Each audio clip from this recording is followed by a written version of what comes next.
My family ordered everything on the menu that night: a $200 bottle of Bordeaux, Wagyu beef, 3 desserts they didn't finish. And when the leather check folder finally landed on the table, my mother looked at me across the candlelight, smiled the way she always smiled when she wanted something, and said, "You've always been the responsible one, Sam." The total was $3,847. I didn't argue. I didn't flinch. I slid my card across the table without a word. What my family did not know was that the restaurant they had just emptied, every bottle of wine, every untouched dessert, every dollar of that bill, answered to me. And before that month was over, so did every check they had been cashing for the last 3 years. Before I tell you the rest, drop a comment and let me know where you're watching from. And hit like and subscribe if you have ever been treated like the family ATM. While they spent every dollar smiling. My name is Samantha Turner. I am 32 years old, and for most of my adult life, I was the invisible one. Not invisible in the way people mean when they want sympathy. I mean invisible the way a load-bearing wall is invisible, the thing holding everything up that nobody thinks about until it's gone. My family did not think about me much. They thought about Braden Turner. My older brother, 36 years old, corporate attorney at a firm in Stamford that had his name on a glass door, and not much else. He wore cufflinks to Sunday dinners. He ordered the expensive bottle before anyone had even looked at the menu. He laughed loud and leaned back in his chair the way men do when they have decided the room belongs to them. My mother, Diane, watched him the way people watch fireworks, with her chin lifted and her eyes bright, like she was personally responsible for every color in the sky. I watched from the other end of the table. I drove a 2016 Honda Civic with a crack in the passenger side mirror I kept meaning to fix. I wore the same 4 cardigans in rotation. My apartment in Norwalk was clean and quiet and cost me 1,450 dues a month, which I paid on time every month without fail, the same way I did everything, quietly, and without anyone noticing. My mother once told a cousin that I worked in accounting somewhere. She said it the way you'd describe a piece of furniture: functional, forgettable, not worth elaborating on. What I actually did was manage private wealth. Specifically, I was a licensed CPA and certified trust officer. I had passed the bar for fiduciary management in Connecticut. For 6 years, I worked at Halcyon Wealth Partners in Westport, handling trust accounts for families, whose names you would recognize if I said them out loud. I was good at my job. I was precise and patient, and I did not make mistakes with other people's money. 3 years before that dinner at Alderton's, my grandfather, Everett Turner, the man who had built the original Turner family real estate portfolio from a single commercial property in Bridgeport in 1971, called me to his house on a Tuesday afternoon in October. He was 81. He had been diagnosed with congestive heart failure the previous spring, and he had spent the months since then getting his affairs in order with the kind of calm efficiency I had always recognized in him and never seen in anyone else in our family. He poured me coffee. He slid a manila folder across the kitchen table. Inside was a trust document. The Turner Family Irrevocable Trust. Established 1994, amended October of that year. My name had been added as sole successor trustee, effective upon his death or incapacitation. I looked up at him. He said, "You're the only one I trust with it, Sam." You know what that word means? I did know what it meant. It meant that I would control the distributions. The quarterly dividends from the remaining Turner real estate holdings, 3 commercial properties in Fairfield County that Everett had never sold, the monthly stipends that had been flowing to my mother and to Braden for years, every dollar that kept Braden's lifestyle looking as polished as his cufflinks, every dollar that let my mother believe she was a woman of means without ever having to examine how she came to be one. None of them knew Everett had done it. He made me promise not to tell them until I needed to. He said, and I have thought about this sentence many times since, "The people who would misuse power are always the last ones who should know you have it." He died 14 months later, on a Thursday in December, with snow on the ground and a Cardinals game on low in the background. I sat with him. Braden sent flowers. My mother called the funeral home before she called me. I became trustee on a Tuesday. By Friday, I had reviewed every account, every distribution record, every outstanding obligation. My mother was receiving $6,500 a month. Braden was receiving $8,200 a month. Neither of them had ever asked where the money came from. It arrived the way things arrive for people who have never had to think about origins. There was one other thing in that manila folder. A secondary document, a partnership agreement for a restaurant group called Alderton Hospitality LLC. Everett had been a silent investor since the restaurant's founding in 2009. 40% ownership transferred to me as part of the trust assets. I had eaten at Alderton's twice in my life. I had never mentioned to my family that I had any connection to it. I kept that habit that October. 2 months after I became trustee, Braden called to tell me the family was planning a dinner at Alderton's for our mother's 60th birthday. A big table. The private dining room. He said it in the tone he used for announcements, not invitations. I said I would be there. I did not say anything else. I set a reminder on my phone, closed my laptop, and went back to work. The private dining room at Alderton's seats 22 people comfortably. That night there were 14 of us. My mother at the head of the table, in a cream Eileen Fisher blazer she had bought specifically for the occasion and mentioned 3 times before we sat down. Braden to her right, Courtney beside him in a dress that still had the faint ghost of a Neiman Marcus tag crease along the hem. Patricia, my mother's younger sister, across from them with her husband Gerald, who sold insurance and laughed at everything. Braden said a half-second too late, like he was always just catching up. 4 of my mother's friends from her garden club. 2 of Braden's colleagues from the firm who had no reason to be there except that Braden liked an audience. A cousin named Todd, who nobody had invited but who had heard about the reservation and shown up anyway with a bottle of grocery store Prosecco that the server quietly removed from the table, and me, at the far end, next to an empty chair that had been set for someone who canceled. I wore a gray merino sweater and black trousers. My hair was pulled back. I had driven myself. The menus came out, and I watched the table decide, collectively and without discussion, that this was a night without limits. Braden asked the sommelier about the wine list, with the particular kind of authority that men use when they want everyone to see them being knowledgeable. He selected a 2018 Chateau Pichon Baron. I knew the wholesale cost of that bottle. I knew it because I had reviewed Alderton's quarterly inventory reports 2 weeks prior. The retail price on the menu was $200. Nobody looked at me when he ordered it. The appetizers came in waves. Oysters Rockefeller. A charcuterie board large enough to require its own geography. My mother's friends ordered the lobster bisque and left half of it. Courtney sent her first entree back because the duck was, in her words, a little gamey, and ordered the filet instead, without apology. Braden's colleagues ordered the dry-aged ribeye and a second bottle of wine, a different label, without consulting anyone. Patricia's husband Gerald asked for extra bread 4 times. I ordered the salmon. I drank water. The conversation moved the way it always moved when my family gathered in a nice place, loud, overlapping, full of references I was not part of. Braden's firm had just won a significant case. Courtney was redecorating their living room and had found an interior designer in Darien, who was absolutely worth every penny. My mother had joined a new committee at the Greenwich Historical Society. Everyone had something to report. Nobody asked me anything until Braden's colleague, a man named Stewart who had clearly had enough of the second bottle, leaned around the centerpiece and said, "Samantha, right? What do you do?" I said I worked in financial services. He nodded once and turned back to Braden. Dessert was a spectacle. The kitchen sent out a small cake with a candle for my mother's birthday, which she accepted with the gracious performance of someone who had arranged for it herself. 3 people at the table ordered the chocolate soufflé. 2 ordered the crème brûlée. One of the garden club women ordered both and ate approximately 4 bites of each. The dinner lasted 2 hours and 40 minutes.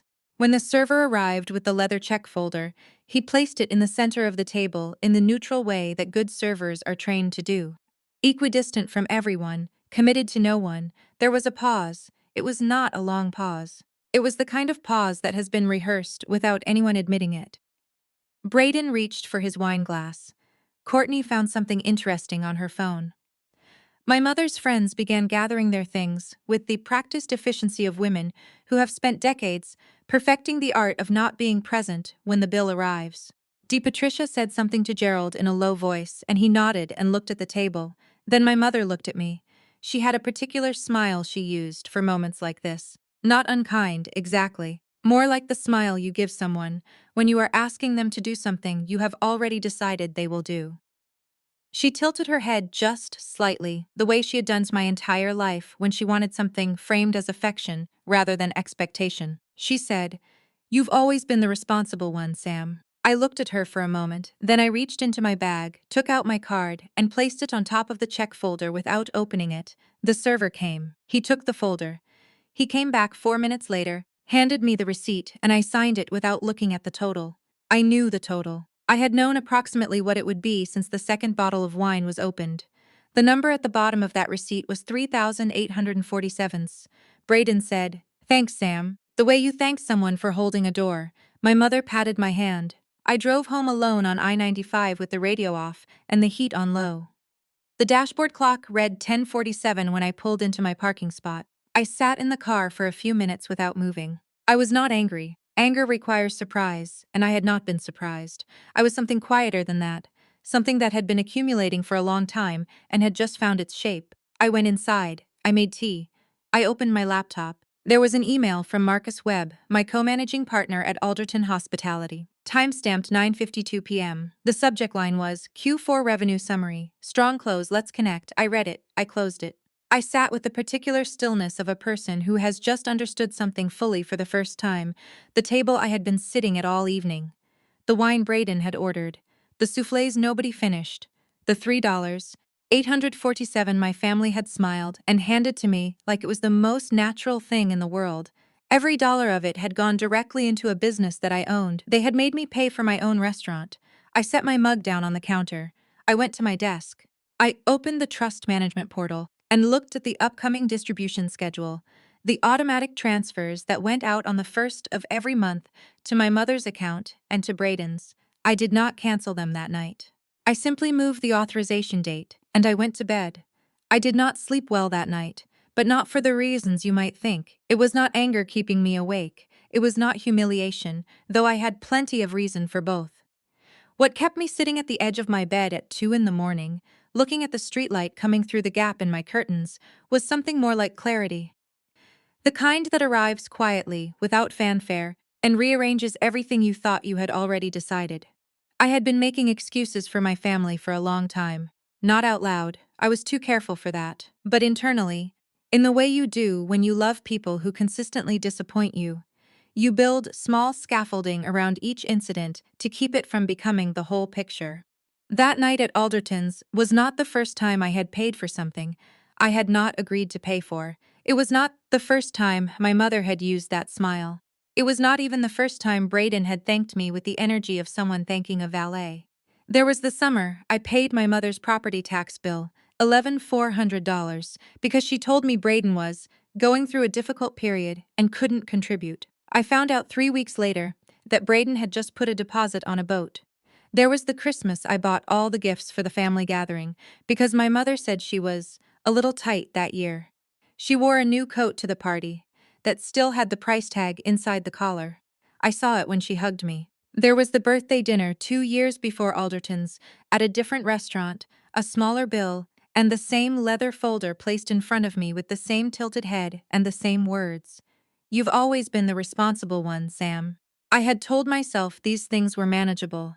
I told myself family is complicated. I told myself that Everett had given me a responsibility, and part of that responsibility was patience. But lying in bed that night, I understood that patience had a different name when it only flowed in one direction. When one person absorbs everything quietly and the others never have to adjust their posture, that is not patience. That is a structural flaw that everyone has agreed to leave in place because fixing it would require them to admit it exists. I got up at 5:30. I made coffee. I sat at my desk in the dark and opened the trust documents. The Turner Family Irrevocable Trust had been established with clear terms. Distributions were discretionary, meaning I, as trustee, had legal authority to modify, defer, or suspend them based on my assessment of the trust's financial health and the beneficiary's conduct relative to the trust's stated purpose. Everett had written those terms himself, with his attorney, and he had written them carefully. He was a man who understood that generosity without structure was just a slow way of losing everything. The distributions to my mother and to Braden were not guaranteed. They were a choice I renewed every month when I authorized the transfers. I had been renewing that choice without thinking about it for nearly 3 years. I pulled up Braden's distribution history. $8,200 a month for 34 months. That was $278,800 in total distributions, not counting the quarterly real estate dividends. which added another $14,000 a year. My mother had received $6,500 a month for the same period. Another $221,000. I sat with those numbers for a long time. Then I opened a separate file, one I had maintained since I became trustee, a private log I kept out of professional habit. Every time a family member had asked me for money, or implied I should provide it, or applied to pressure in the particular indirect way my family had perfected, I had made a note. Date, amount requested or taken, context. I had never intended to use it for anything. It was just the instinct of someone trained to document. It was 41 pages long. I closed it. I finished my coffee. I showered, dressed, and drove to the office. At 9:15, I called Marcus Webb. Marcus was 63, a former restaurant industry executive who had partnered with Everett in 2009 to open Alderton's and had been my main operational contact since I inherited the stake. He was practical and direct, and he had never once treated me as anything other than a full partner. I told him I had been at Alderton's the previous evening. He said he knew. The staff had recognized my name on the reservation. I told him about the dinner. I told him about the bill. There was a pause on the line, then he said, "So they made you pay for your own restaurant?" I said yes. He was quiet for a moment. Then he said, "What do you need from me?" I told him I didn't need anything yet. But I wanted him to know, because there might come a point where I needed him to confirm, in front of other people, what my role at Alderton's actually was. He said he would do that without hesitation. I thanked him and hung up. For the rest of that week, I did my work. I managed my clients' accounts. I reviewed quarterly reports. I answered emails. From the outside, nothing had changed. My mother texted me on Wednesday to say the dinner had been just perfect and that she hoped I hadn't minded covering it. You know how these things go. I read the message. I did not respond. On Thursday, Braden called. I let it go to voicemail. His message was brief and cheerful. He said he just wanted to say thanks for dinner, that Mom had a wonderful time, and that he had been meaning to talk to me about something. A good opportunity, actually. Something the family could get excited about. He said he'd call back. I saved the voicemail to a folder on my phone. That evening, I sat at my desk and looked at the distribution authorization screen for a long time. The first of the month was 11 days away. The transfers would process automatically unless I changed the instruction. I changed the instruction. I did not cancel the distributions. I simply set them to pending review, which under the trust terms was fully within my authority. They would not process on the first. They would process when I released them. That might be a week later. It might be longer. I closed the portal. I ordered Thai food and watched a documentary about coral reefs and went to bed at 10. I slept well that night. The first of the month came and went without a sound. I was at my desk at Halcyon by 8 that morning, the same as any other day. I reviewed 2 client portfolios, signed off on a rebalancing request, and ate a container of yogurt at my desk while reading through updated fiduciary guidelines from the Connecticut Department of Banking. Outside my window, the November sky was the color of old pewter, and the trees along the post road had gone bare. It was a completely ordinary morning. My phone rang at 11:47. It was my mother. I let it ring. She did not leave a voicemail. She called again at 12:03. I let that one ring too. The third call came at 12:31, and this time she left a message.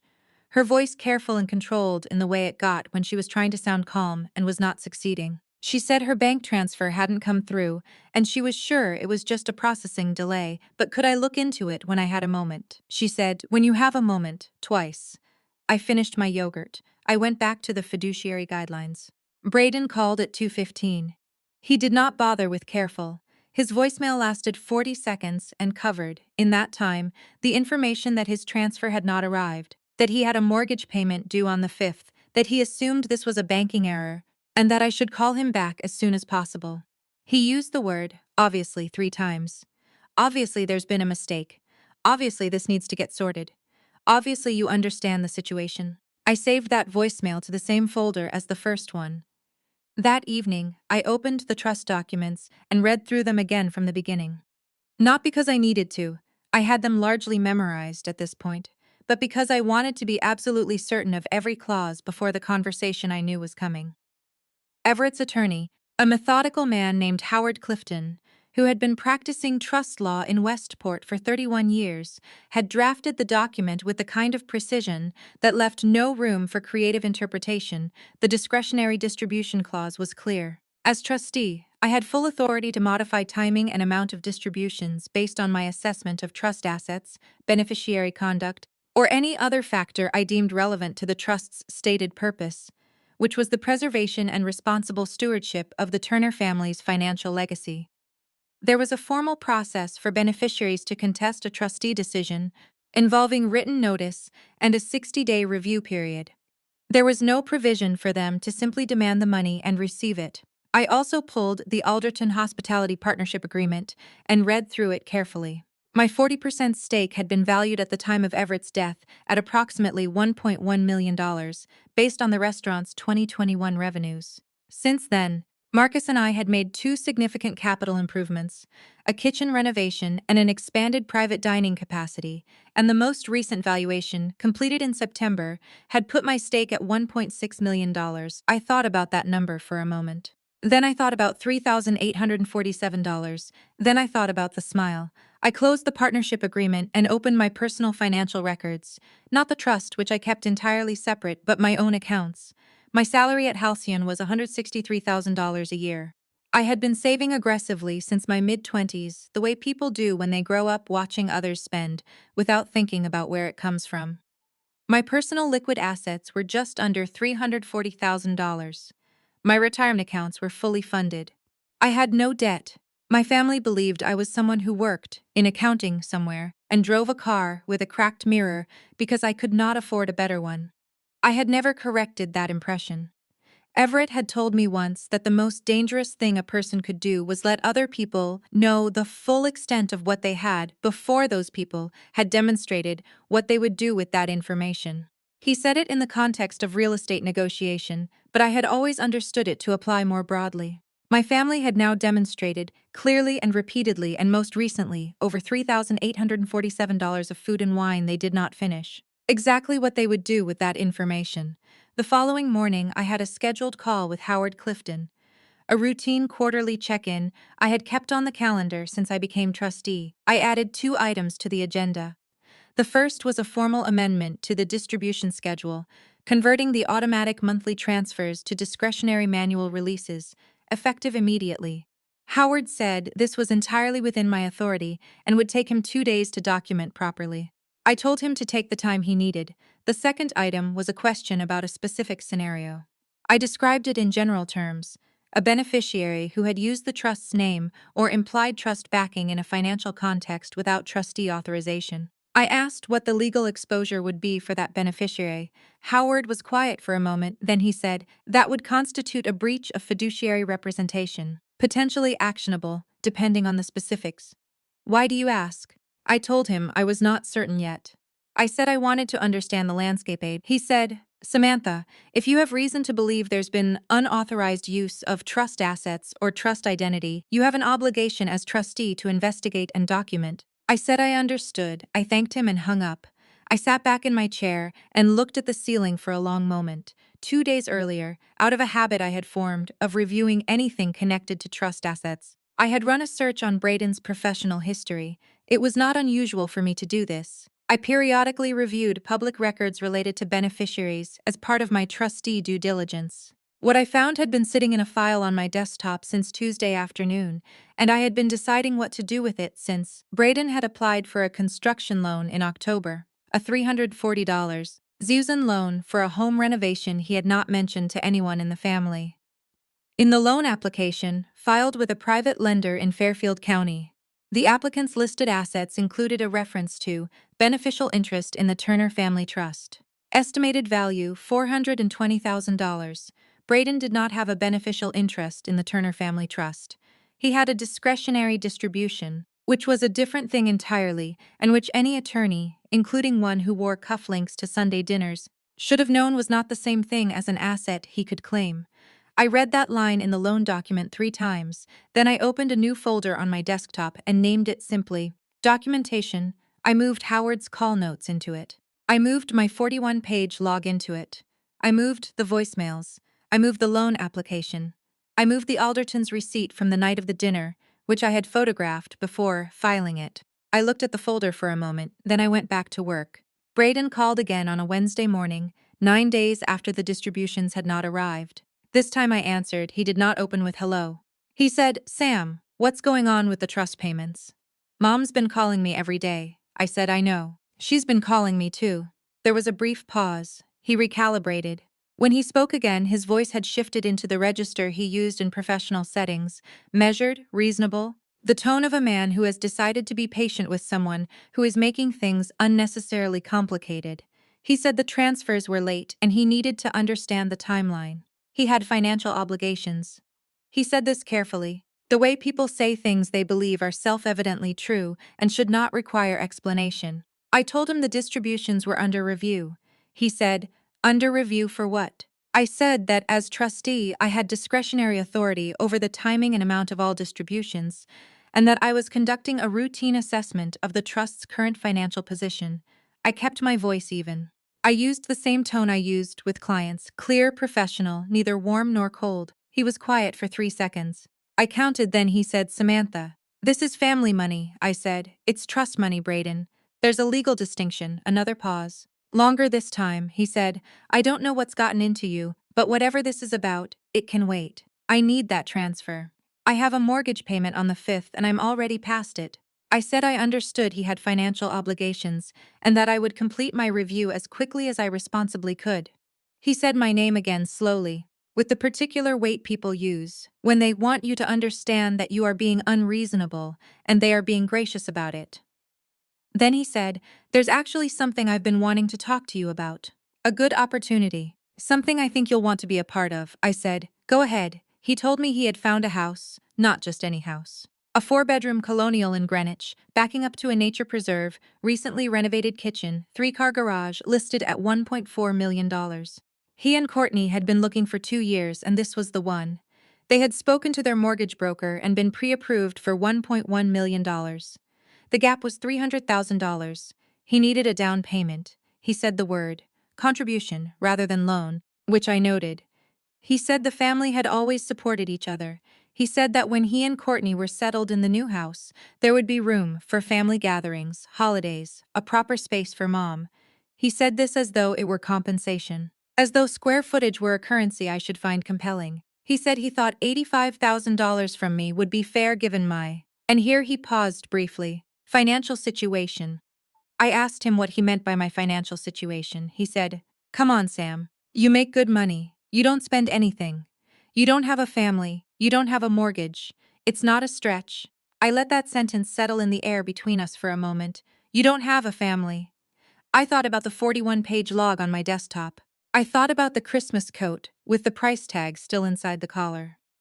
I thought about the boat Braden had bought the same summer I paid my mother's property tax bill. I thought about a leather check folder being placed in the center of a table and the particular choreography of 11 people finding somewhere else to look. I said, I'll think about it. He said, great. I knew you'd come through. Present tense. Already decided. I said I hadn't committed to anything. He said, Sam, obviously I wouldn't ask if it wasn't important. There was that word again. Mom's excited about the house too. I think it would mean a lot to her. After we hung up, I sat for a long time looking at nothing in particular. Then, I called my mother. She answered on the first ring, which told me she had been waiting. Her voice was the careful, controlled version from the voicemail, trying to sound light, not quite managing it. She asked how I was. I said fine. She asked about the transfers. I said I was working through some administrative items and would have an update soon. Then she said, have you spoken to Braden? I said I had. She said, he's so excited about this house, Samantha. You should see Courtney's face when she talks about it. It would be wonderful for the family to have a proper gathering place. She paused. And honestly, you've always been so good with money. So responsible. It would just be such a lovely thing to do. There it was again. Responsible. The word they handed me, the way you hand someone a mop. As a compliment that is actually an assignment. I told my mother I would be in touch. After I hung up, I opened my email and drafted a message to Howard Clifton. I asked him to prepare a formal trustee notice to be sent to both beneficiaries, documenting the change from automatic to discretionary distributions. I asked him to include the relevant trust language and a statement of my authority as trustee. I wanted everything in writing. I wanted a paper trail so clean you could eat off it. I also asked him to look more closely at the loan application I had forwarded him earlier in the week.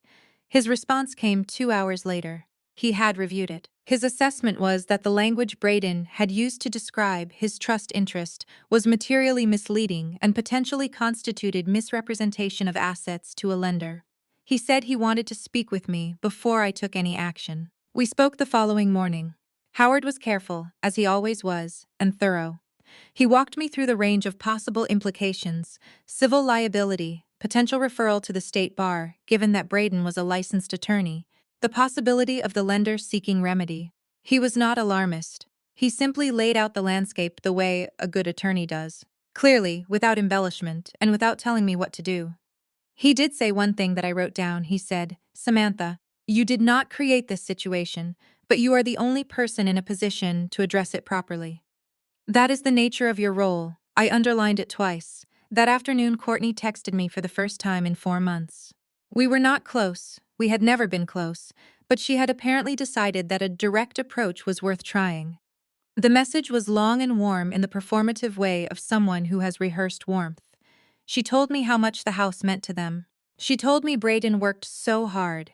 She said she hoped we could be closer as sisters. She actually used the word sisters, which we were not, and that having a beautiful family home would give us all so much to look forward to. She ended the message with a house emoji and a heart. I put my phone face down on my desk.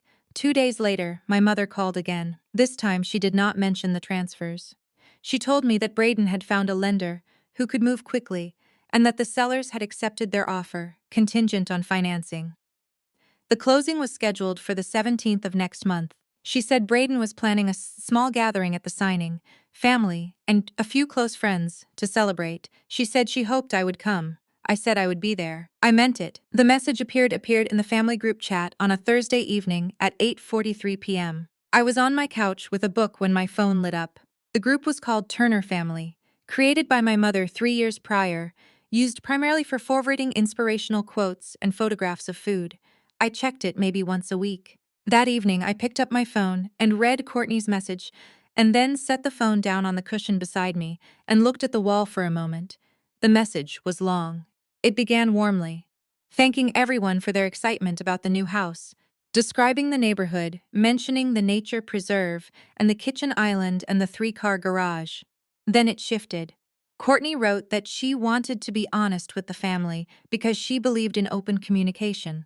She wrote that she and Braden had reached out to Samantha about contributing to the down payment as family members for each other, and that Samantha had not yet responded in any meaningful way. She wrote that this was difficult for her to understand given that Samantha, and here the message took a particular turn, has always had a very comfortable situation and has never had to worry about the things most of us do, like mortgages and children and building a real life. She ended by saying she hoped the family could come together the way families do, and that she knew everyone wanted what was best for Braden and for all of them. The message had 4 responses before I finished reading it. My mother: "We love you both so much.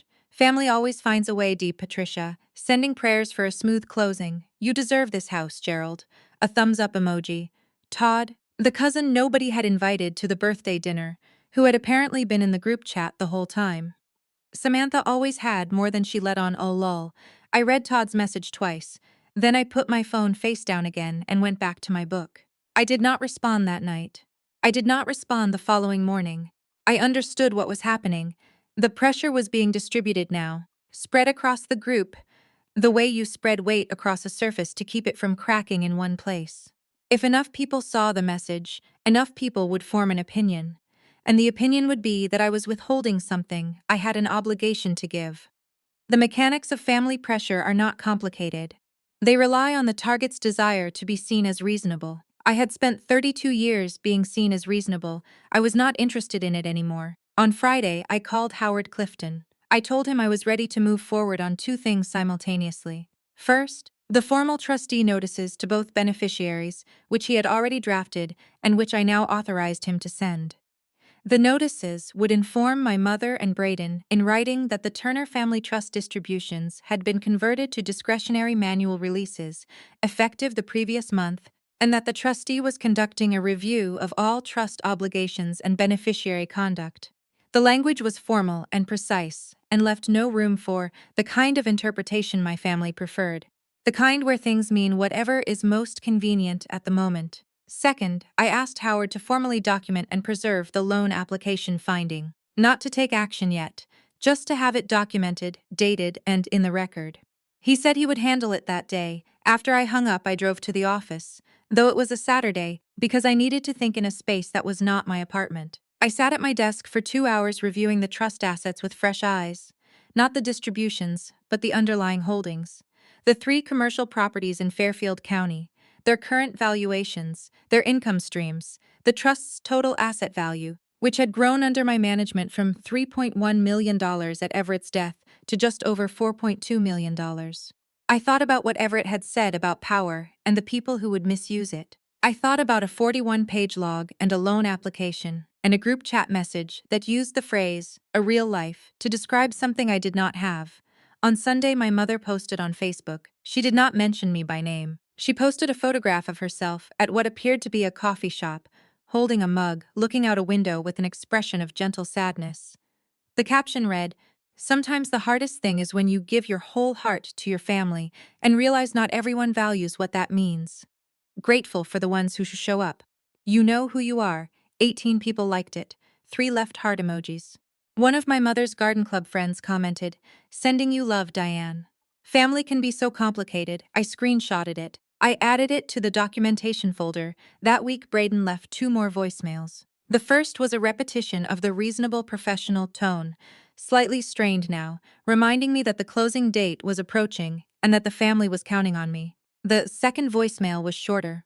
He said he had spoken to an attorney, not Howard, someone else, who had told him that trustees had obligations to beneficiaries and that there were legal avenues available if a trustee was acting in bad faith. I listened to that one 3 times, then I called Howard and played it for him. Howard was quiet for a moment. Then he said, he used the phrase, "bad faith." I said yes. Howard said, "Samantha, I want to be very clear with you about something. What you have been doing, the documentation, the formal notices, the measured review process, is the opposite of bad faith. Bad faith is misrepresenting a discretionary distribution as a beneficial asset on a loan application. I want you to understand the distinction clearly, because I believe it is going to matter." I told him I understood. I asked him to add the voicemail to the record. The week before the closing, I did something I had been considering for 10 days.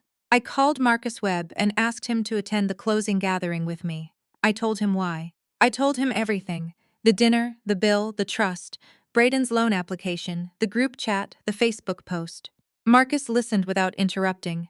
When I finished, he was quiet for a moment. He said, "You've been carrying all of this alone." I said I had been doing my job. He said those were not always the same thing. Then he said he would be there.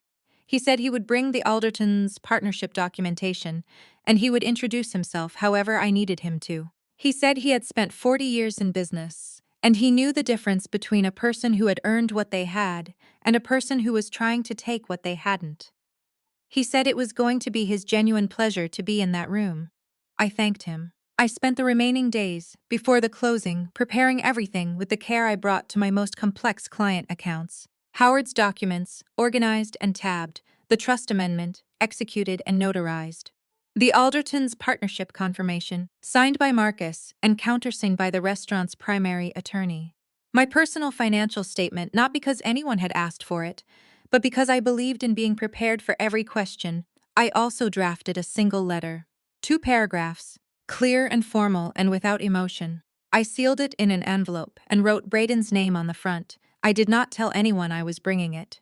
The night before the closing, I sat at my kitchen table and ate soup and looked out the window at the parking lot for a long time. I thought about Everett in his kitchen on that Tuesday in October, sliding a manila folder across the table. I thought about what he had said about trust. Not the legal instrument, but the thing itself, the quality, the decision to place something precious in someone's hands. He had placed it in mine. I thought I finally understood what he had been asking me to do with it. I went to bed early. I set my alarm for 6. I pressed my suit, and I slept better than I had in years. The closing was scheduled for 2 o'clock at the offices of Whitmore and Associates on Greenwich Avenue. I arrived at 1:15. The receptionist showed me to a conference room on the 3rd floor. Glass walls, a long mahogany table, 8 chairs, a credenza with a coffee service that nobody had touched yet. The room smelled like carpet cleaner and central heating. Outside the window, Greenwich Avenue moved through its ordinary Tuesday afternoon. People walking dogs, a delivery truck double parked in front of a florist, a woman in a camel coat checking her phone at the corner. I set my bag on the table and took out my folders and arranged them in the order I intended to use them. I poured myself a coffee. I sat down on the right side of the table, 2 seats from the head, and I waited. Marcus arrived at 1:20. He was wearing a dark gray suit and carrying a leather portfolio. He shook my hand, looked at the organized folders on the table, and said, "Ready?" I said yes. He sat beside me. We did not speak much. We did not need to. Braden arrived at 1:40 with Courtney. He was in his best suit, the charcoal one with the chalk stripe that he wore to important meetings. Courtney was in a cream-wrapped dress and heels, and she was carrying a small bouquet of flowers that I assumed she intended to photograph later. They came through the door, already mid-sentence, talking to each other in the bright-clipped way of people who have rehearsed their excitement and are ready to perform it. Braden saw me and nodded. Then he saw Marcus, and his eyes moved to Marcus with the automatic social calibration of someone assessing a room for status. He did not recognize Marcus. He extended his hand and introduced himself. Marcus said his name and shook Braden's hand and smiled pleasantly and said nothing further. Braden sat across from me. Courtney sat beside him, placing the flowers on the table near the window. She looked at me with a careful smile that lasted approximately 1 second longer than a natural smile would. My mother arrived at 1:50 with Patricia. They came in together the way they always went places together, my mother slightly ahead, Patricia slightly behind, as though they had been moving in that formation for 60 years and had never renegotiated it. My mother was in the blue blazer she saved for occasions. She looked around the room, registered Marcus with the same brief assessment Braden had used, and then looked at me and said, "You look tired, Samantha." I said I was fine. She sat at the head of the table. Patricia sat beside her. At 2 o'clock, the attorney arrived, a man named Richard Whitmore, mid-50s, efficient, carrying a stack of documents in a neat manila folder. He shook hands around the table without much ceremony and took his seat at the far end and said they were just waiting on one more party. The seller's representative, who arrived 4 minutes later, the proceedings began. Whitmore walked through the purchase agreement, the mortgage documents, the title transfer. Braden and Courtney signed where indicated. The seller's representative initialed pages. The process was orderly and professional and entirely routine, the ordinary machinery of a real estate transaction moving forward the way it was designed to. Then Whitmore reached the section on the down payment. He said the down payment of $300.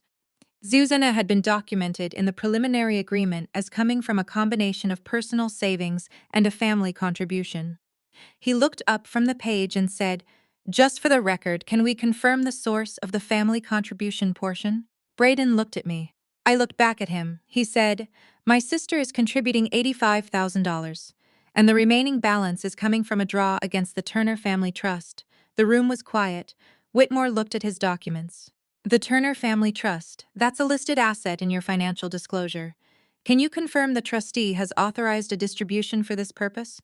Braden said, "The trust is a family asset. The trustee is my sister." He said it with the particular confidence of someone who has confused assumption with fact for so long that the distinction has ceased to feel meaningful. I put my hand flat on the table. I said, "I have not authorized any distribution from the Turner Family Trust for this transaction." The room shifted. It was not a dramatic shift. No one knocked anything over. No one raised their voice. It was the quieter kind of shift, the kind that happens when a load-bearing assumption turns out to be made of nothing. Braden's expression moved through several stages in approximately 2 seconds. Surprise, then recalibration, then the beginning of something harder. He said, "Sam," I said, "the trust operates under my sole discretionary authority. No distribution has been authorized. No distribution will be authorized for this purpose." Courtney made a sound beside him. Not a word, just a sound. My mother said, "Samantha, what are you doing?" I did not answer her directly. I opened the first folder and slid a copy of the trustee notice across the table to Braden and a second copy to my mother. I said, "These are formal notices that were sent to both of you 11 days ago by my attorney, Howard Clifton, documenting the conversion of all trust distributions to discretionary manual releases. You have both received these documents." Braden looked at the paper. His jaw was set. I opened the second folder. I said, I also want to address the financial disclosure that was submitted to Whitmore and Associates as part of this transaction. I slid a copy of the relevant page across the table. This document lists a beneficial interest in the Turner Family Trust as a personal asset of Braden Turner, valued at $420,000. That representation is inaccurate. Braden holds a discretionary distribution interest, not a beneficial ownership interest. Those are legally distinct. I have documentation from Howard Clifton's office establishing this. Whitmore had put down his pen. Braden said, "You're doing this on purpose," I said. "I'm doing my job." He said, "This is our family. This is our house," I said. "I know." Then Marcus Webb opened his portfolio. He said, "I'm Marcus Webb. I'm the managing partner of Alderton Hospitality LLC. He paused for a moment and let that land. Samantha Turner holds a 40% ownership stake in Alderton's, which she inherited through the Turner Family Trust 3 years ago. I mention this because I understand the family had dinner at Alderton's recently. A dinner for which Samantha was asked to pay the bill. Nobody in the room said anything, Marcus said. She paid $3,847 for a dinner at her own restaurant. I thought that was worth clarifying for context. My mother's hand, which had been resting on the table, moved to her lap. Courtney's flowers sat in the window light, slightly wilted now, untouched since she had put them down. I reached into my bag and took out the envelope I had prepared. I placed it in front of Braden. I said, "This is a formal letter from my attorney regarding the representation of trust assets in your loan application. Howard will follow up directly with the lender and with the relevant licensing authority. I want you to read it before you sign anything else today." Braden looked at the envelope. He did not pick it up. He looked at me across the mahogany table, and I looked back at him, and for the first time in 32 years there was nothing performing in his face. No cufflinks convenience, no sommelier authority, no easy assumption of a room that belonged to him. Just a man sitting very still in a suit he had worn to win something, understanding for the first time that he had already lost it. Richard Whitmore cleared his throat. He said quietly that given the circumstances, he would need to pause the proceedings pending clarification of the financing documentation. The closing did not happen that day. 3 days after the closing fell apart, Braden called Howard Clifton directly. Howard told me about it the same afternoon, not because he was obligated to, but because the call had been brief and notable enough that he felt I should know. Braden had identified himself, stated that he believed his sister was acting outside her authority as trustee, and asked Howard to advise him on his options for contesting the trustee's decisions. Howard had listened politely. Then he told Braden that he was Samantha Turner's attorney and could not advise him, and that if Braden wished to explore his options, he should retain independent counsel. Braden said he was already a licensed attorney. Howard said, "Then you know better than most people that representing yourself in a matter involving a family member you're in active dispute with is not advisable." Braden hung up. Howard relayed this to me in the same measured tone he used for everything, but I thought I heard something close to dry amusement underneath it. I thanked him, and we went over the next steps. The lender had been notified. The misrepresentation finding had been formally documented and was now in the hands of an independent review process. Howard said it was unlikely to result in criminal charges. The misrepresentation had not yet caused financial harm to the lender, since the closing had not completed, but the professional implications for Braden as a licensed attorney were a separate matter entirely. The Connecticut Statewide Grievance Committee, Howard said, takes a particular interest in attorneys who misrepresent assets in financial documents. He said it the way he said everything. Factually, without editorializing, I told him to proceed with whatever documentation was necessary. The following week, my mother called every day. I answered twice. The first calls was quiet. Her voice had lost the controlled brightness and had gone somewhere flatter and more genuine, which I had not heard in a long time. She asked me what was going to happen. I told her I was handling it. She asked what that meant. I said it meant I was doing my job as trustee, which was the same thing I had always been doing. She said, "You could have talked to us, Samantha." I thought about 41 pages. I thought about a Christmas coat. I thought about a leather folder placed in the center of a table. I said, "I tried." She did not have an answer for that. The second call was harder. She cried, not dramatically but genuinely, in the way of someone who has arrived at a loss and does not know how to carry it. She said she did not understand how things had gotten to this point. She said she had only ever wanted the family to be close. She said she thought I was happy. I said, "You thought I was useful." She was quiet for a long time after that. I did not say it to be cruel.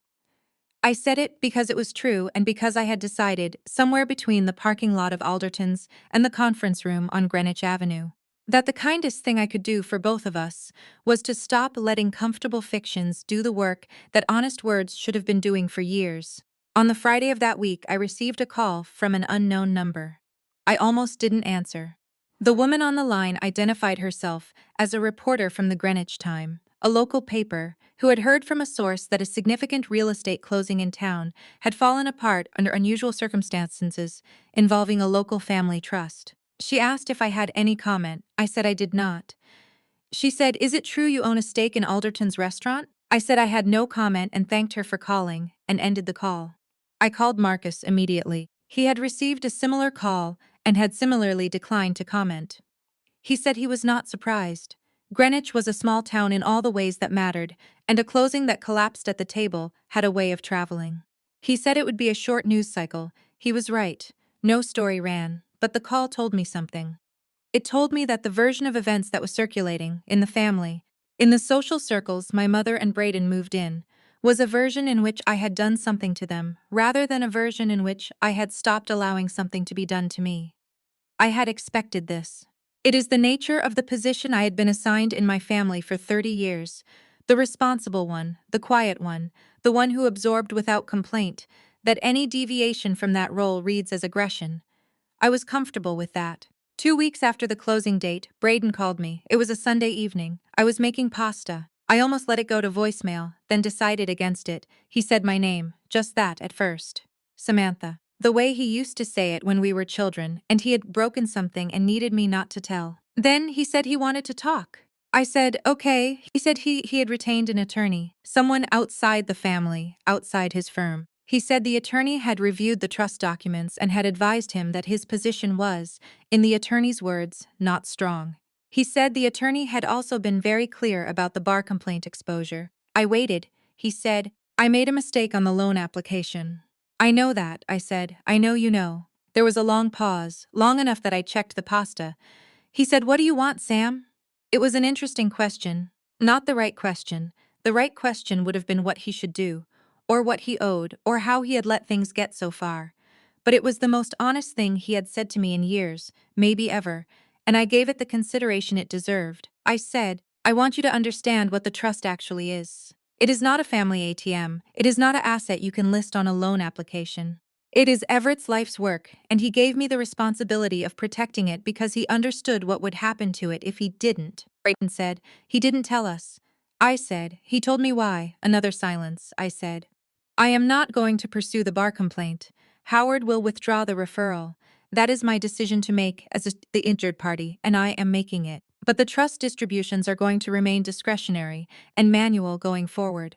There will be no automatic transfers. There will be no assumed entitlements. If you need a distribution, you make a formal request, I review it, and I decide. That is how it works from now on," he said. "That's fair," he said it quietly, without the professional register, without the cufflinks confidence. He just said it the way a person says something they finally mean. I said, "One more thing." He said, "What?" I said, "You are going to call Mom and explain to her what the trust actually is. Not my version, not your version. The actual legal structure. She has been operating under the assumption that that money is hers by right, and it is not, and she needs to understand that from you, not from Howard's letters," he said. "She's not going to take it well." I said, "No, she's not." He said, "Okay." We hung up. I drained the pasta. I made sauce from a jar because I was tired and it was Sunday and I had earned a jar of sauce. I ate at my kitchen table and looked out the window at the parking lot and the November dark coming down over the rooftops, and I felt something I had not felt in a very long time. Not happiness exactly. Something quieter and more structural than that. The feeling of a house that has finally been leveled, where every wall meets the floor at the right angle and nothing is compensating for anything else. I washed my dish. I made tea. Then I opened my laptop and began drafting a new trust document amendment.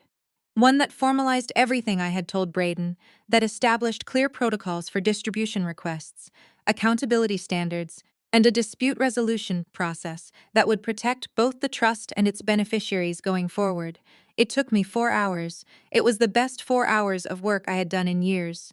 The bar complaint withdrawal went through Howard's office on a Monday. I had signed the paperwork the previous Friday, and Howard had filed it with the appropriate notation: voluntary withdrawal by the reporting party, matter resolved privately, and that was the end of it, administratively. Braden would never know how close he had come. His license would remain intact. His name would stay on the glass door in Stamford. I had made that choice deliberately, and I did not second-guess it. What I wanted was not his destruction. I had never wanted that. What I wanted, what I had always wanted, if I was honest, was for the people in my family to understand that there were consequences to the way they had been operating. Not legal consequences, necessarily. Not public consequences. Just the ordinary, structural kind. The kind where you discover that the thing you took for granted was never actually guaranteed, and the person you dismissed was the one holding it together. That understanding, I believed, had now arrived. But the week after the withdrawal, I received a phone call that complicated things. It came from the private lender, the Fairfield County firm Braden had applied to for the construction loan. A man named Douglas Park, compliance officer, calling as a courtesy to inform me that their internal review of the loan application had flagged the trust asset misrepresentation independently of any outside referral. He said their process had already been initiated before Howard's documentation arrived. He said they were not withdrawing their review simply because Howard had withdrawn the referral. Their obligation was to their own regulatory compliance, not to any private decision to settle. He said it was likely that their findings would be shared with the Connecticut Department of Banking as part of their standard reporting process. I said I understood. He said, "Miss Turner, I want to be clear that this is not something your withdrawal initiated or could have prevented. The application was in our system. The discrepancy was identified by our underwriting team. This process exists independent of you." I thanked him and hung up. I sat at my desk for a long time. Then I called Howard and told him. Howard was quiet for a moment. Then he said, "Samantha, you did the right thing by withdrawing the referral. You acted in good faith. What the lender does with their own findings is outside your control and outside your responsibility." I said, "Braden is going to think I did this." Howard said, "You didn't." I said, "I know. But he's going to think it." Howard said, "Then you'll tell him the truth. And he'll have to decide whether to believe it." I called Braden that evening. He answered on the second ring. His voice was careful. He had been careful with me since the Sunday phone call. The way people are careful with something they have recently learned is more fragile than they thought, or more solid. I was never entirely sure which. I told him about Douglas Park's call. I told him exactly what had been said. I told him I had not initiated the lender's review, had not contributed to it, and had not known it was ongoing when I withdrew Howard's referral. He was quiet for a long time. Then he said, "I believe you." He said it simply, without qualifications, and I felt something ease slightly in my chest. He said, "What does this mean practically?" I said it likely meant a formal finding from the lender, shared with the Department of Banking. It likely meant a notification to his firm. It might mean a temporary suspension of his bar license pending review, or it might mean a reprimand, depending on how the department characterized the misrepresentation. It was unlikely to mean disbarment for a first offense with no financial harm caused. But it would be on his record. He said, "Okay. Just that." "Okay," I said. "Braden," he said. "What?" I said, "You need to tell your firm before they find out from someone else. Today. Not tomorrow. Today. If you get ahead of it, it looks like accountability. If they find out first, it looks like concealment." He was quiet. I said, "I'm telling you this because it's the right thing to do, not because I want to watch you navigate it." "Because I don't," he said. "I know." He called his managing partner that afternoon. I found out later, not from him, but from a mutual connection in the Fairfield County legal community who mentioned it in passing, without knowing I had any stake in it, that the firm had placed him on administrative leave pending the outcome of the Department of Banking review. It was precautionary, not punitive, standard procedure for any licensed professional under regulatory review. He was not disbarred, he was not ruined, but the glass door in Stamford came down while the review was open, and the cufflinks stayed in the drawer. And for several months Braden Turner had to sit with the specific discomfort of a life that had been temporarily stripped of its most visible polish. I did not feel triumphant about this. I felt something quieter, the particular solemnity of watching a consequence arrive that you did not engineer, but could not prevent, because it was the natural result of a choice someone else had made long before you were involved. My mother called me the night she found out about the firm. She did not begin carefully this time. She said, "How could you let this happen to him?" I said, "I didn't let anything happen. I withdrew the referral." "The lender's process was independent," she said. "He's your brother," I said. "I know," she said. "Family is supposed to protect each other." I had heard this sentence many times in my life. I had heard it deployed in the direction of the Christmas gifts, and the property tax bill, and the boat summer, and the birthday dinner, and the 3,840 check folder. I had heard it used exclusively as a vector pointing toward me, as a description of what I owed. Never of what was owed to me. I said, "Mom, I need to ask you something," she said. "What?" I said, "When you handed me that check folder at Alderton's, when you said I was the responsible one. Did you know that I had a connection to that restaurant?" she said. "Of course not," I said. "Okay," she said. "What does that have to do with anything?" I said, "It has to do with everything. Because you didn't know, and you handed me that folder anyway. You handed it to me because that's what you do, not because I'm responsible. Because I'm available. Because I don't fight back. Because I have never once made it uncomfortable for you to take from me," she said. "That's not fair." I said, "No. It isn't." She was quiet. The kind of quiet that comes not from having nothing to say but from having too much, and not knowing where to begin. I said, "I love you, Mom. I'm not going anywhere. But things are going to be different now. The trust is going to be managed the way it was meant to be managed. Distributions are going to be earned, not assumed. And the next time something needs to be paid for, I need you to actually look at the table and decide together." Instead of looking at me, she didn't respond right away. Then she said very quietly, "Your grandfather always said you were the one who understood." I said, "I know he did." She started to cry. Not the performed sadness of the Facebook post. Real crying, the kind that comes from somewhere old and deep and has been waiting a long time for a reason to come out. I stayed on the phone. I did not tell her it was fine. I did not tell her not to cry. I let her cry because it was the most honest thing she had done in front of me in years, and I was not going to manage her out of it. After a while, she stopped. She said she was sorry. I said, "I know." She said, "I don't know when things got like this." I said, "I think they were always a little like this. We just got very good at not looking at it directly." She said, "What do we do now?" I said, "We start looking at it directly." There was a long pause, then she said, "Okay." It was the same word Braden had used, in the same quiet register, and I thought that perhaps this was what honesty sounded like when it finally arrived in a family that had been avoiding it for a very long time. Not dramatic, not cinematic, just a small word with all the air let out of it, landing on the floor of a conversation that had been a long time coming. I said goodnight. I hung up the phone. I stood in my kitchen for a moment, very still, listening to the particular silence of an apartment after a hard conversation. The refrigerator hum, the distant sound of a car on the street below, the small ordinary sounds of a life that was, quietly and entirely, my own. Then Courtney called. I looked at the screen. I let it go to voicemail. Some things could wait until tomorrow. 8 months later, I bought out Marcus Webb's 60% stake in Alderton's. It was not a dramatic transaction. There were no cameras, no ceremony, no moment designed for an audience. Marcus had been thinking about retiring for 2 years, and had mentioned it to me in passing over a working lunch in February, the way he mentioned most things, directly, without preamble, the way people do when they have spent enough time in business to understand that clarity is a form of respect. He said he's wanted to spend time in Portugal. He said his wife had been patient long enough. He said he couldn't think of anyone he'd rather sell to. We agreed on a price. Howard and Marcus's attorney handled the paperwork. On a Thursday morning in late March, I signed the transfer documents at Howard's office in Westport, shook Marcus's hand, and became the sole owner of Alderton's restaurant. Marcus said, "Your grandfather would have been proud," I said. "I think he already was." Marcus laughed.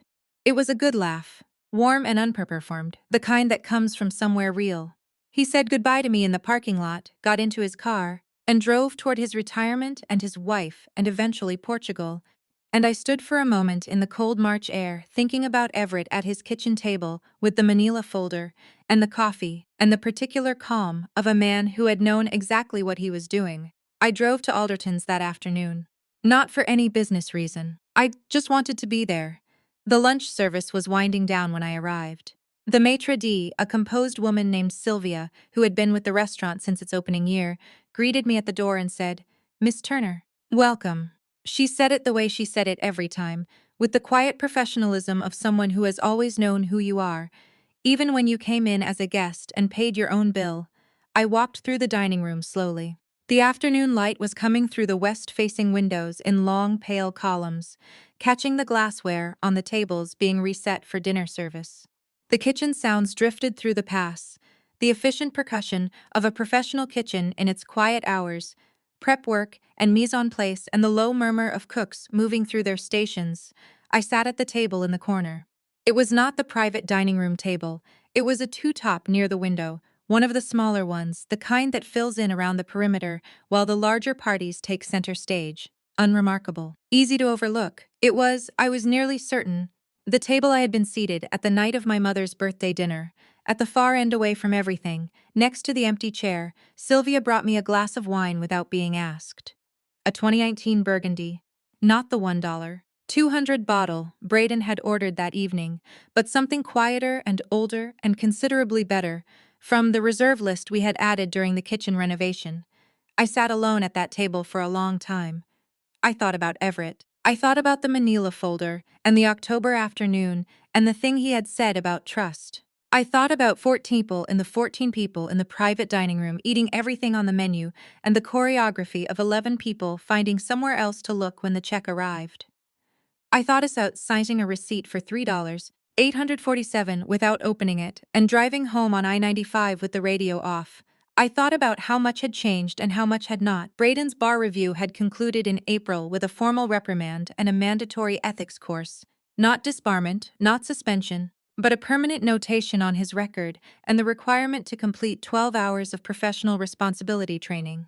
His firm had reinstated him after the review closed. The glass door was back. But the easy confidence that had always seemed to precede him into rooms had been recalibrated into something more careful, more considered. He had called me when the review concluded. He said thank you. I said I hadn't done anything. He said, "You know what I mean." And I did. He and Courtney had not bought the Greenwich Colonial. They were renting an apartment in Stamford while they reassessed. Courtney had texted me once in the months since the closing, a brief message that said she hoped there were no hard feelings. I had replied with something non-committal and warm, and left it there. Some bridges are worth rebuilding slowly, and some are worth leaving as ruins, and I had not yet decided which category applied. My mother had come to visit me in Norwalk on a Sunday in February. She had never come to my apartment before. In 15 years of living in Fairfield County, I had gone to her, always without it ever being discussed as a choice. She arrived with pastries from a bakery in Greenwich. A white box tied with a yellow ribbon, a gesture both formal and tentative, like someone practicing a new language and not yet sure of the pronunciation. We sat at my kitchen table and drank coffee and talked for 3 hours. It was not a perfect conversation. It was not a reconciliation in the movie sense. There was no single moment of catharsis, no dramatic declaration, no clean absolution for either of us. What it was honest. For the first time in my memory, we talked about the things we had been not talking about for 30 years. The scapegoat and the golden child, the Christmas coat, the property tax summer, the check folder. The way my mother had learned to manage her own fear of scarcity by making someone else carry it. She did not defend herself very much. That surprised me. I had expected the careful, controlled version, the version that reframes everything as love and good intentions and asks you to accept the revision. But she was tired, I think, and something in the months since the closing had worn the revision down. She said, "I think I always knew you were holding more than I let myself see." I said, "I think you did too." She reached across the table and put her hand over mine. Her hand was smaller than I remembered, or maybe I had just stopped noticing it over the years. She said, "I don't want to lose you." I said, "You haven't lost me." "But things have to be different," she said. I know. She ate her pastry. I ate mine. Outside the window, the February sky was low and white, and a neighbor was walking a very small dog across the parking lot, with great seriousness of purpose. My mother watched the dog and smiled. She said, "This is a nice apartment," I said. "I know," she said. "You could get somewhere bigger now, couldn't you?" "With the restaurant," I said. "Probably." She said, "Will you?" I thought about it for a moment. The Norwalk apartment, with its clean quiet and its $1.450 rent and the cracked mirror on the Honda that I still hadn't fixed, The way I had always lived inside my means, not because I had to, but because it had never occurred to me to do otherwise. Because Everett had taught me by example that the size of a life is not measured by what it costs to maintain. I said, maybe. When it feels right, she nodded like that made sense to her. The distributions had been regularized under the new protocol. My mother received a modest monthly transfer, less than before, adjusted to reflect what the trust could sustainably support without depleting principal. Braden received a smaller quarterly distribution, contingent on his quarterly request and my review. They had both over time adjusted to this, not easily, not without friction. But they had adjusted. Patricia had called me once to say she thought I had been very hard on everyone. I had listened, thanked her for sharing her view, and ended the call. Gerald had sent a thumbs-up emoji to the family group chat when the bar review concluded, and I had chosen to interpret this generously. Todd, the cousin nobody had invited, had apparently started a rumor at a family gathering that I had set Braden up. I had been informed of this by a second cousin, who seemed to expect me to be upset. I was not upset. People who were not in the room always had the most detailed accounts of what had happened there. I sat at the table at Alderton's until the dinner service began to fill in around me, telts filled. Voices layered over each other in the warm, particular way of a good dining room on a Thursday evening. A couple at the window table shared a bottle of the 2018 Pishon Baron. Braden's bottle, the one he had selected with such authority 8 months ago. I watched them pour and toast, and not think about what anything cost, the way people do when they are simply present in a good place with someone they love. I finished my wine. Sylvia appeared at my elbow and asked if I would like to see a menu. I said yes. I ordered the salmon. There is something I want you to take from Samantha's story, and it is this. Being quiet is not the same as being weak. For years, Samantha absorbed what her family handed her because she believed patience was a virtue and silence was a kind of grace. And it was. But there is a version of patience that crosses a line. The version where you have stopped waiting for things to change and started protecting other people from the consequences of their own choices. That version is not grace. That is erosion. What Samantha did was not revenge. She did not take anything that wasn't hers. She did not destroy anyone. She simply stopped authorizing the version of events where she had no power. And in doing so, she gave every person in her family the one thing she had been too careful to give them before. The truth of who she was and what she had always been holding, if you have ever been the responsible one. If you have ever signed a check you didn't agree to. If you have ever sat at the end of the table next to the empty chair and smiled, leave a comment below. Tell me where you are watching from. Tell me if this story felt familiar. And if someone in your life needs to hear this today, share it with them. Like this video. Subscribe if you haven't already. There are more stories coming, and every single one of them belongs to someone who stayed quiet too long and finally decided not to.